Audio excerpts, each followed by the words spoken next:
Halo semua dan selamat datang kembali di Wistoria.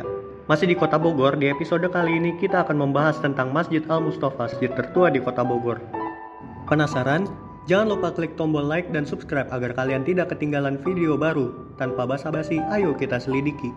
Nah guys, di episode Wistoria kali ini kita akan membahas tentang Masjid Al-Mustafa, sebuah masjid tua di Kota Bogor yang menjadi saksi penyebaran agama Islam di tanah Sunda. Nama Masjid Al-Mustafa sendiri diambil dari nama pendirinya, yakni Kiai Haji Tubagus Mustafa Bakri dari Banten, yang saat itu sedang menjalin kerjasama dengan Raden Dita Manggala, seorang ulama besar asal Cirebon. Masjid ini mulai didirikan pada tanggal 8 Februari 1307 Masehi sebagai tempat ibadah bagi umat Islam di Kota Bogor.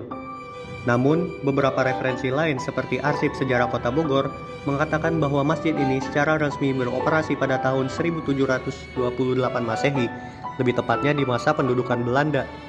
Di masjid ini juga terdapat sebuah mushaf Al-Quran yang berusia sekitar 700 tahun, yang konon ditulis tangan langsung oleh Kiai Haji Mustafa Bakri dengan sangat rapi, tanpa adanya kesalahan sedikit pun.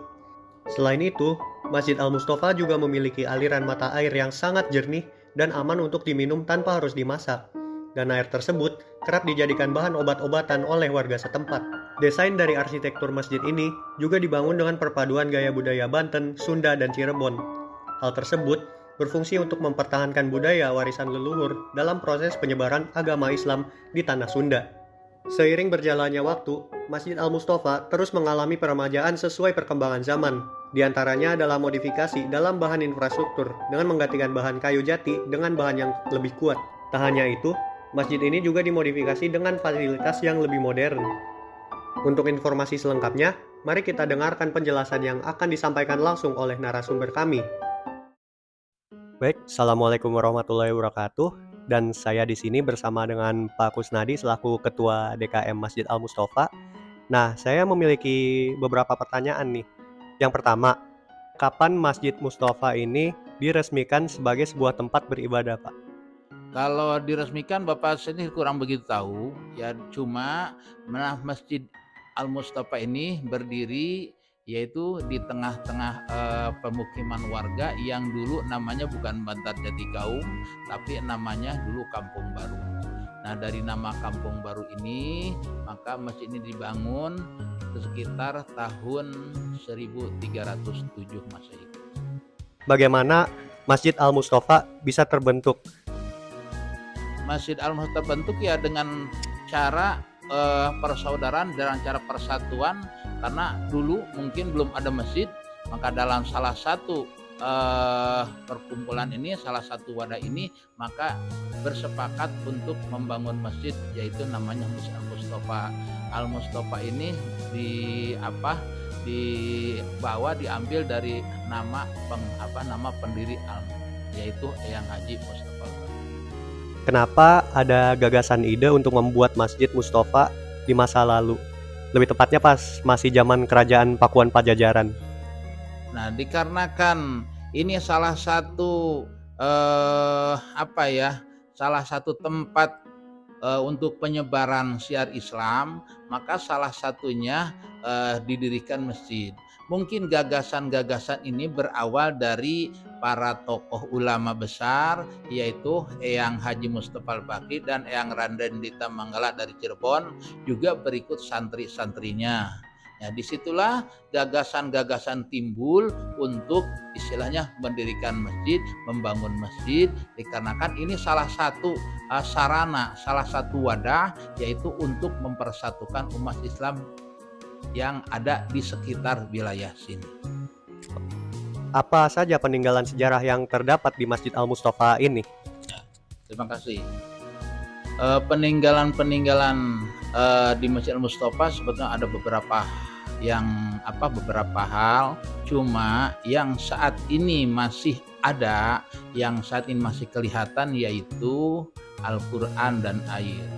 Yang mana Al-Quran ini itu ditulis tangan oleh yang bernama Eyang Hasan Arja, putra dari Eyang Haji Mustafa Bakri dari Banten. Sosok Eyang Hasan Arja ini adalah salah satu hafiz Quran juga yang kemudian emang sempat menetap di Mekah, jadi bisa menjadikan salah satu imam Masjidil Haram juga dulunya. Nah, kemudian dari segi Al-Quran ini, bahwa Al-Quran yang ditulis tangan ini mungkin nanti bisa dilihat karena apa? Sangat rapih sekali, itu tidak dibantu dengan dengan penggaris segala. Pokoknya bisa dilihat. Kemudian keunikan yang berikutnya yaitu bahwa Al-Quran ini selihat saya tidak ada yang namanya tidak tertulis tidak tertulis halaman, tidak tertulis juz, tidak tertulis ayat juga, mungkin nanti bisa dilihat. Selanjutnya Al-Quran itu juga yang saat ini emang masih terlihat itu dari jilidnya dari kulit, ya, salah satu keunikannya. Nah, kemudian beralih ke air. Air adalah salah satu peninggalan yang masih terlihat saat ini, yang mana keunikan air ini adalah satu, yaitu belum pernah surut. Dari awal masjid ini berdiri kemudian sampai saat ini, biarpun suasana kemarau panjang yang sudah. Selanjutnya air masjid ini ya bisa dibagikan atau bisa dipakai untuk warga sekitar yang emang betul-betul membutuhkan tanpa dipungut biaya. Yang ketiganya, air ini bisa diminum tanpa dimasak terlebih dahulu. Bapak sudah mencoba sampai berkali-kali, udah kurang lebih 1 tahun ke belakang mencoba keluarga mengkonsumsi air masjid ini. Ya, kemudian air ini juga dengan izin Allah bisa menjadikan satu obat bagi seseorang yang emang mempunyai keluhan. Mungkin itu saja sekitar peninggalan-peninggalan yang emang di Masjid Al Mustofa yang masih ada, masih terlihat.